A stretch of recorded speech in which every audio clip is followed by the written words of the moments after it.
नमस्कार, जय हिंद। आप देखना शुरू कर चुके हैं आपका अपना विश्वसनीय यूट्यूब प्लेटफॉर्म सच की आवाज़। गोपुत्र केतन शर्मा। 2 दिन पूर्व हमने एक विषय उठाया था, ग्राम झांझर की जो गौशाला है जिस प्रकार से संचालित की जा रही है। हमने जब वहां पर दृश्य देखे थे, गाय जो थी उनकी जो हेल्थ थी उस पर हमने आवाज़ उठाई थी।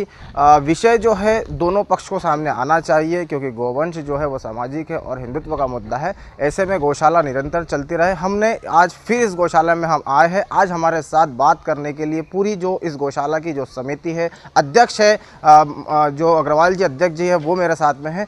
जिन्होंने इसके विपरीत जो आवाज़ उठाई वो लोग भी आज मेरे साथ है। दोनों को हम सुनेंगे और एक रास्ता हम यहाँ से निकालेंगे कि ये जो गौशाला है वो व्यवस्थित रूप से, सुचारू रूप से चलती रहे। पूरी समिति मेरे साथ बैठी है। अग्रवाल जी, 2 दिन पूर्व जब हम आप पर आए थे, हमने देखा जो गायों की स्थिति है, हड्डियाँ जो दिख रही है गायों की, जो हरा चारा है वो नियमित रूप से नहीं मिल पा रहा था। पहले तो आप अपनी जर्नी बताइए और इस पूरे विषय को आप कैसे देखते हैं। केतन जी, आपका स्वागत है झांझर गौशाला में। मैं आपने जो 2 दिन पहले इस गौशाला का वीडियो दिखाया था सोशल मीडिया पे, तो जब भी मैंने आपको फ़ोन करके बोला था कि आप हमारा भी पक्ष सुनिए। तो ये जो गौशाला है ये 1996 में इसका गठन हुआ था और 2018 में हम महाकाल प्रवास शाखा के हाथ में आई और इसका मेरे को तेजपाल जी भट्ट सभी ने अध्यक्ष बनाया। ये जब हमारे हाथ में आई तो उस टाइम पे बैंक के अकाउंट में मात्र 2200 रुपये थे, एक मुट्ठी चारा था गोदाम में और 11 गोवंश थे। उस दिन से जैसी भी हमारी परिस्थिति है, समाज के द्वारा जो हमको दिया गया, जो हमसे बना, हम 30 लाख का सिविल वर्क करवा चुके हैं इस गौशाला के अंदर। आप कोई भी इंजीनियर से इसका आकलन करवा सकते हैं। और बुरहानपुर ज़िले की मात्र एक ऐसी गौशाला है कि जो भी शहर में एक्सीडेंट वाली गाय होगी वो बेझिझक झांझर गौशाला में ही पहुंचा दी जाती है और हमसे जितनी सेवा बनती है वो हम करते हैं। इस गौशाला में एक भी दुधारू गाय नहीं है। इस गौशाला की परिस्थितियाँ ये 15 किलोमीटर दूर जंगल में है। इधर आके हमसे जितना बनता हम करते हैं। अब बात रही है कि गैया की हड्डियाँ दिख गई है, तो जितना बनता है खल्ली खिलाते, भूसी खिलाते, हरा चारा खिलाते। सूखा चारा भी भाई साहब कोई सस्ता नहीं आता है। इंसान को खाने का अनाज 1 रुपये किलो मिलता है कंट्रोल से, और गोवंश को भूसा मिलता है 10 रुपये किलो। बाज़ार में आप पता कर लेना, कोई फ्री में नहीं आता है। और आपको दिख रहा होगा इधर कम से कम हमने 150 वृक्षारोपण झाड़ लगा चुके हैं जो पेड़ का रूप ले लिया है। आने वाले दिनों में हम गाय के गले में रस्सी नहीं बांधेंगे, इनका पूरा पार्क बना रहेगा। कुछ शिविर कार्य चल रहे हैं, ऐसा बोलते नहीं है, कुछ अव्यवस्था हो गई होगी, हम मानते हैं इस बात को। उसी पर आ रहा था कि जिस प्रकार से जो उस दिन दिखा, निश्चित तौर पर अभी हमने जब आपके साथ में घुमा, आपने मुझे वृक्षारोपण दिखाया। आने वाले समय में आपकी क्या योजना है वो आपने हमें बताई कि हम आने वाले समय में क्या करना चाह रहे हैं। आपने पूरा मुझे उस तरफ जो डैम बने हैं वो भी दिखाया। आपने बताया कि पहले बाउंड्री वॉल नहीं थी, हमने वो बनाया। जो उस दिन दिखा उस चीज़ को आप मान्य करते हैं और ऐसी जो चीज़ें हैं वो आगे ना हो पाए। बिल्कुल आपकी सही बात है। क्या रहता है केतन जी, कुछ ना कुछ कमी तो सब में रहती है, मनुष्य है। हमारी तो इतनी योजना है कि आपको हम क्या बोले, गांव पूरा वनवासियों का गांव है।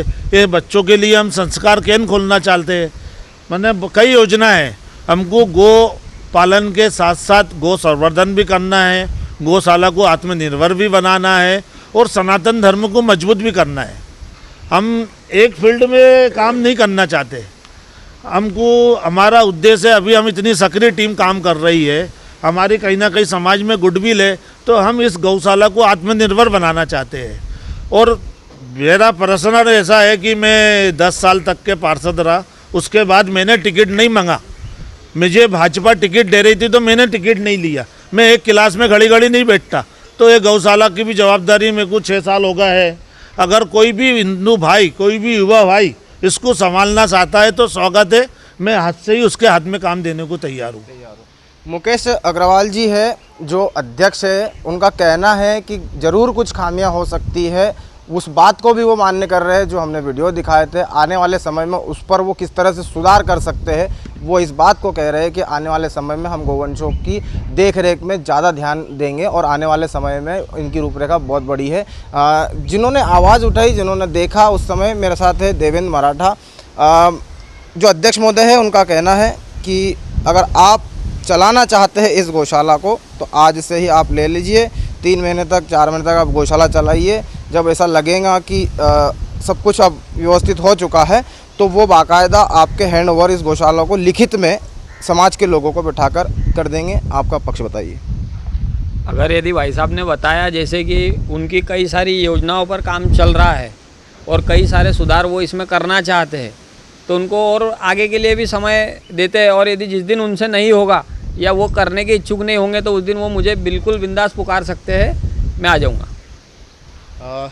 ये पक्ष था अध्यक्ष महोदय को भी आपने सुना। हमने भी आज फिर दोबारा इस गौशाला में विज़िट किया है। निश्चित तौर पर शहर से 15 किलोमीटर दूर अगर कोई गौशाला चल रही है तो आसान तो ये शब्दों में नहीं है। हमारा इस कवरेज को मकसद ये था कि अगर कहीं पर कोई अव्यवस्था हो रही है उसमें सुधार आना चाहिए। अध्यक्ष महोदय ने जिस प्रकार से कहा है कि आने वाले समय में हम इसको सुचारू रूप से चलाएंगे, और मेरा भी इस वीडियो के माध्यम से सभी से आग्रह है कि हम सभी शहरवासी, जिलावासी इस मुहिम में बढ़ चढ़ कर हिस्सा लें, इस गौशाला को आर्थिक मदद भी पहुंचाएं ताकि आने वाले समय में ऐसे दृश्य सामने नज़र ना आए। अगर आप नहीं बने हैं तो जुड़ जाइए, चैनल को सब्सक्राइब करिए, बेल आइकन के घंटे दबाइए। अगर आप वीडियो फेसबुक पर देख रहे हैं तो पेज को फॉलो ज़रूर करिए। सच की आवाज़ के लिए मैं केतन शर्मा, झांझर।